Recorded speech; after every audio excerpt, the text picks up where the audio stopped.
experts very loosely, because if you're an expert but you haven't been right about anything in about 25 to 50 years, you should likely lose your expert status. That doesn't actually happen. So to have an ally like that that's willing to take those hits because of the greater good, to get to a resolution rather than to solve a PR headache in the day, I mean, I think that's true leadership and should be commended. We just also heard the Qatari Prime Minister, Tucker, asked him whether, Qatar was going to pay for Israel's destruction, and it was clear that they're not going to.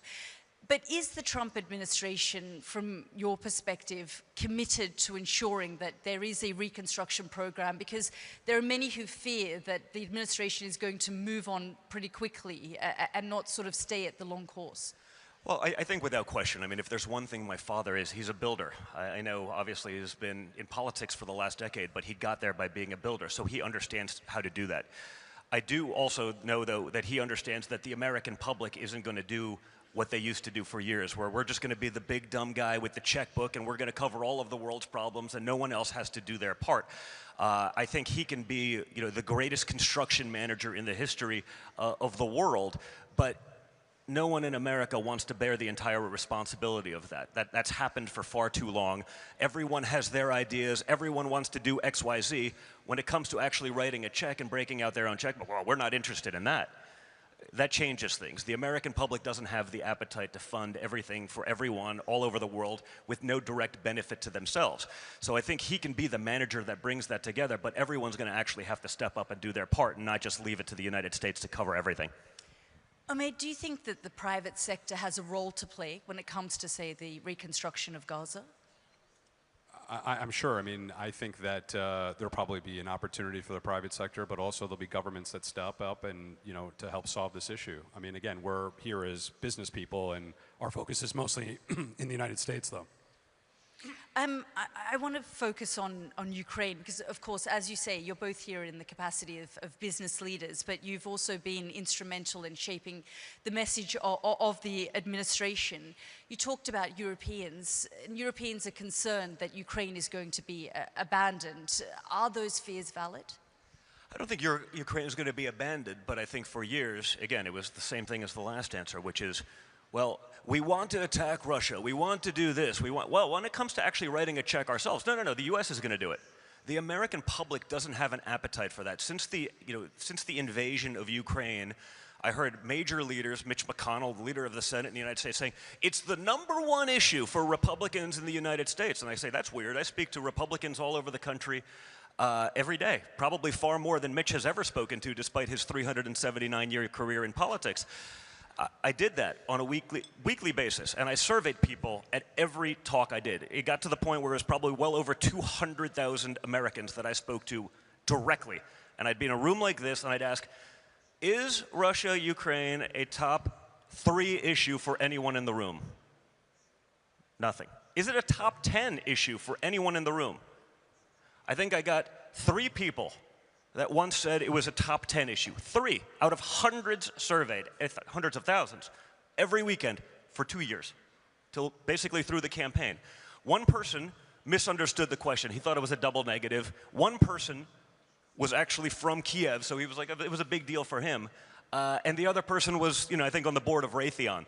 So there was no appetite for that, but that didn't stop a Republican Party from saying it's the #1 issue. It's not, and we actually have to listen to the will of those people. So we want peace, we want to stop the death, but I even saw that yesterday where, on this very stage, what was the idea for Europe, who is on the border of Ukraine, who has much more at stake if this happens? Well, our plan is to win economically when pressed on the issue. How are you going to do that? Well, we're just going to wait for Russia to go bankrupt. That's not a plan. That's not an idea. The gentleman from Spain was a lovely guy. I saw him last night later on at the forum, but Spain was putting in 2.2% rather than the 5% required by NATO because my father actually wanted people who are the biggest stakeholders to get into the game. Well, we feel that our 2.2% is being utilized more efficiently, and therefore we're not. That's not an answer.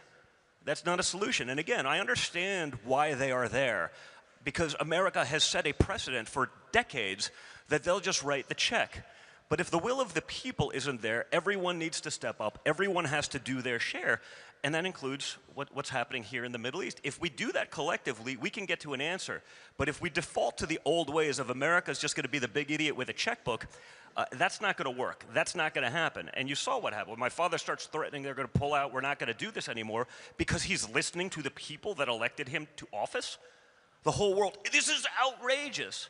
It's not outrageous, it's common sense. When we're bombing drug boats in the Caribbean, people who are literally bringing in fentanyl to America, something that kills 100,000 Americans a year. Okay, just for perspective, that's 2 Vietnam Wars a year in America. The neocon establishment, the Democrats, how dare you do this? I mean, that's a far greater, clear and present danger to the United States than anything going on in Ukraine and Russia, and yet they're against it.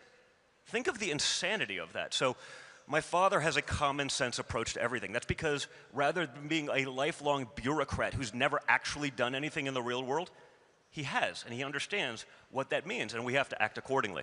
Yeah, so I just want to say one thing on that. Going back to the gentlelady that spoke yesterday, I think she had a Freudian slip, at least I hope it was one, where she talked about what we did to the Russians in Afghanistan. That's not a great comp, by the way. Okay, that's a horrible comp. What we were doing, we're funding a mujahideen that create radicalization in that country, and we know what we reaped after that. I'm a business person, I look at this. We've spent almost $300 billion over there, and now we find out that Zelenskyy's #2 is under investigation for corruption. Where's the audit of where any of that money went? We should be asking those questions. We have over 300,000 people dead. It doesn't make sense as the United States to have enemies in both Russia, China, and then also add Iran in there. So from a strategic standpoint, again, speaking as a private citizen, my sense is you should act as a reverse Kissinger, neutralize the Russians, and then focus on the real threat that nobody seems to want to talk about except his dad, who started the conversation, that China is the one that you need to focus on. One of the most amazing things I got to witness, I was this summer with my beautiful girlfriend Bettina in Monaco, and we were driving around, and on an average day, 50% of the supercars, the Bugattis, the Ferraris, the this, all had Ukrainian plates.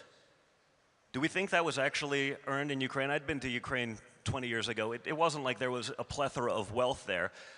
And yet, you see the #2 there getting arrested for stealing hundreds of millions of dollars. You hear all the rumors about what's going on. When I see every license plate on a supercar in Monaco being Bugattis, the rich fled. They let what they believed to be the peasant class fight these wars. And there was no incentive to stop, because as long as the money train was coming and they were stealing it and no one was auditing anything, the leaders, the decision makers, there was no reason for them to ever come to peace. No different than Putin. It wasn't the son of oligarchs that were fighting these wars. It's someone from Siberia that they're sending there. And he utilized the war to rebuild his manufacturing base. It was very clear that the sanctions that we put on did nothing to actually help. All it did was jack up the price of oil, which allowed him to basically pay for the war with the delta between the two while building up his manufacturing base. There was no incentive for anyone to ever get to the table. Zelensky knew he wouldn't win another election again, and they were continuing to steal. Putin was building up his manufacturing base, and all we had in the wake was millions of young men dying for nothing. I mean, obviously, Ukraine has a massive corruption issue, and as you say, it was a far more corrupt country than Russia, as delegated by the United States government prior to this war. But then, because of the war, and because he's one of the great marketers of all time, Zelensky became a borderline deity, especially to the left, where he could do no wrong. He was beyond reproach. Years of corruption, years of graft and theft on a world stage that everyone in this room knew was happening, was totally absolved. And it's ridiculous. We're not dealing in reality. But is your hunch that President Trump is going to walk away? I think he may. What's good about my father and what's unique about my father is you don't know what he's going to do. The fact that he's not predictable, he's not following the playbook of every clown who's, again, been a bureaucrat for decades, you don't know. And so that forces everyone to actually deal in an intellectually honest capacity, which has not happened in far too long. I want to ask you about Elon Musk, because of course your company 1789 deeply invested in many of Elon's companies. I mean, speaking of mediation, have you guys played a role in, we've seen the relationship between the president and Elon Musk go up and down. Have you guys sort of played a role in bringing that bromance back together? I think without question we got to know Elon very intimately during the campaign and the transition process, maintained those relationships. I could get into the backstory of it, but it doesn't really matter. It was largely a manufactured crisis, and you also have two personalities. People often ask me, how is it with your father? I'm like, well, imagine dealing with one Donald Trump, now I have to deal with two. I mean, they're very similar that way. So it created some headaches, but the reality is, they're both very much